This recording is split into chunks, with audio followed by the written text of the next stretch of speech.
Napakadami ng in-exempt po ninyo rito. Yung 4 Ps ongoing naman, yung SLP, napakarami nito. Yung iba rito, nagmumukhang AX din at nagmumukha ring AKAP. Meron ba kayong masabi tungkol sa SLP? Halimbawa, yung Sustainable Livelihood Cash Grant din po yan. At alam din natin yung iba't ibang nakalista rito, yung Kalahi Seeds, yung um, iba't ibang Tarabasa Tutoring. We have yet to receive, Madam Chair, the guidelines as promised by the Secretary of the SWD. In the December 19, 2024 letter addressed to yours truly by the DSWD requesting for exemption on the ban on social services to be effective 45 days before the election. In the approval of such a request for exemption, we included there as one of the conditions that the DSWD should submit to the Commission on Election the guidelines as publicly promised and pronounced by the DSWD so that the exemption will be effective beginning 45 days or March 28 before the elections. And so, Madam Chair, the first request involving Ayuda or AKAP Ayuda sa Kapos Angkita program at that time involved only 882 million. But on January... When was that? If you could just repeat. The letter was December 19, 2024. Okay.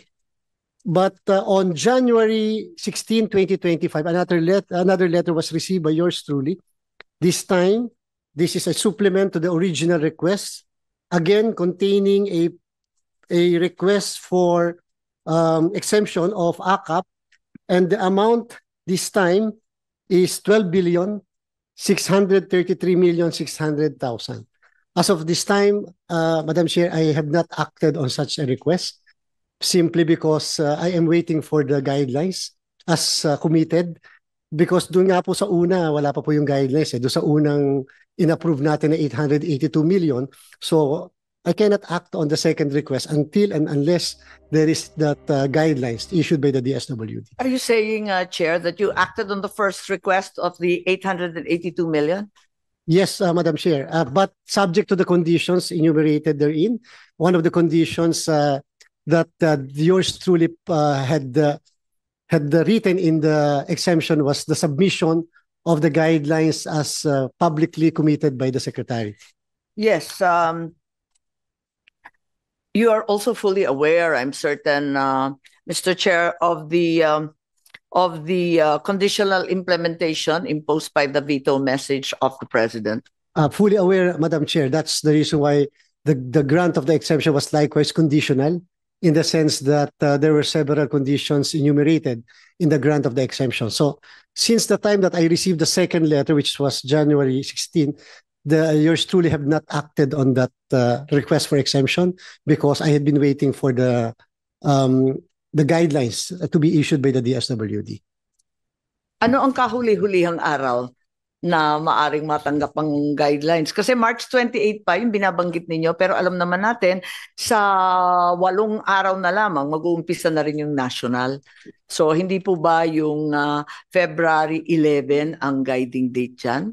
Hindi po, Madam Chair. Sa ating pong Omnibus Election Code, ang prohibition sa public works, including ang social services, 45 days before the election. So doon pa lang po actually yun ang gray area sapagkat magsisimula na po yung national campaign, and yet the prohibition will be in effect pa by 45 days before the election. So kung sakaling matapos yung AKAP guidelines ngayon, ang ibig po ninyo sabihin, tuloy-tuloy ang pamimigay nito February 11 hanggang March 28, palibasa hindi siya sakop ng 45 days ban? Technically, yes, Madam Chair. Sa kasalukuyan, hindi pa po siya covered ng prohibition, and therefore hindi pa rin applicable yung pong ating exemption with conditions as contained in the exemption given by the Commission on Elections.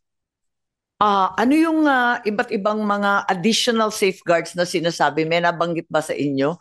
Pagkat yun din, baka naman may binanggit sa sulat. Yung 2 sulat na natanggap ng COMELEC? Wala naman po, Madam Chair, na mga binanggit doon. Kaya po nilagay namin sa one of the conditions are the following: that the exemption is prospective in application, that it shall not in any manner influence the conduct of the May 12, 2025 national and local elections and parliamentary elections, that it shall not involve any distribution of AIX to individual or AIX from May 2, 2025 to May 12, 2025, because at that time, Madam Chair, may resolution po ang Commission on Elections prior to the request that AIX shall be absolutely prohibited 10 days before the elections. Wala pa po kaming alam kasi sa AKAP, kasi bagong programa po yung AKAP eh. We are now contemplating of including even AKAP sa absolute prohibition sa 10 days before the election and such other ayuda program so that it will not be used for purposes of abuse of state resources. Napakadami ng in-exempt po ninyo rito. Yung 4Ps ongoing naman, yung SLP, napakarami nito. Yung iba rito, nagmumukhang AX din at nagmumukha ring AKAP. Meron ba kayong masabi tungkol sa SLP? Halimbawa, yung Sustainable Livelihood, cash grant din po yan. At alam din natin, yung iba't ibang nakalista rito, yung Kalahi Seeds, yung iba't ibang Tarabasa tutoring, marami po rito na sinasabi na halos ganun din, cash grant din. Yes, Madam Chair. Ipagbabawal rin ba ninyo ito o maliwanag na yung guidelines kaya tuloy-tuloy lamang? Una po, Madam Chair, wala pang guidelines kami sa kasalukuyan and therefore we are going to review the guidelines to be submitted by DSWD. At kaya po napakagandang opportunity itong hearing so that the COMELEC will find out whether there is really a guidelines already. Ibang programa to hindi ang AKAP? Wala rin po naka-attach na mga guidance. That's the reason why po. Exempt na raw ninyo to eh. Yes, Madam Chair. Accepted it without any awareness of the program or its implementation po? Yes, Madam Chair. Subject to the submission of the guidelines for the implementation of these programs, Madam Chair. Have you received guidelines for all 27 programs? Wala pa po, Madam Chair. So, kaya po, this will become effective, the exemption, at least yung first batch, as contained in the December 19 request, if the guidelines should be submitted to the Commission. I recall nung ako'y nasa local government, nasa LGU, ang continuing program, sinahayaan ng COMELEC na tuloy-tuloy pa rin ang pamimigay. Kapag election, exempted talaga yan. Ano ang basehan para ma-exempt ang isang programa? Kasi po, Madam Chair, as far as the COMELEC is concerned, when it comes to the implementation of certain programs, it is really the executive department that shall determine how and who should benefit. Hindi po para pakialaman po, Madam Chair ng Commission. Kaya lang, we will have to see to it that it will not be used for purposes of electioneering or abuse of state resources in order to promote the candidacy of a candidate. Kaya po dun nga po sa aming conditions, isa sa mga conditions namin, at total sinabi rin naman ng kalihim ng DSWD, that there should be no politicians or candidates during the distribution of the ayuda. Nilagay din po natin yun as one of the condition. But of course, the meat of everything is the implementation. That's the reason why, sabi natin, baka pwede na during the distribution of all of these ayuda programs, present ang local COMELEC namin so that the local COMELEC will be the one to report to us the compliance of the DSWD hanggang sa baba, noong pong mga guidelines, yung mga conditions po na nilatag natin doon sa exemption.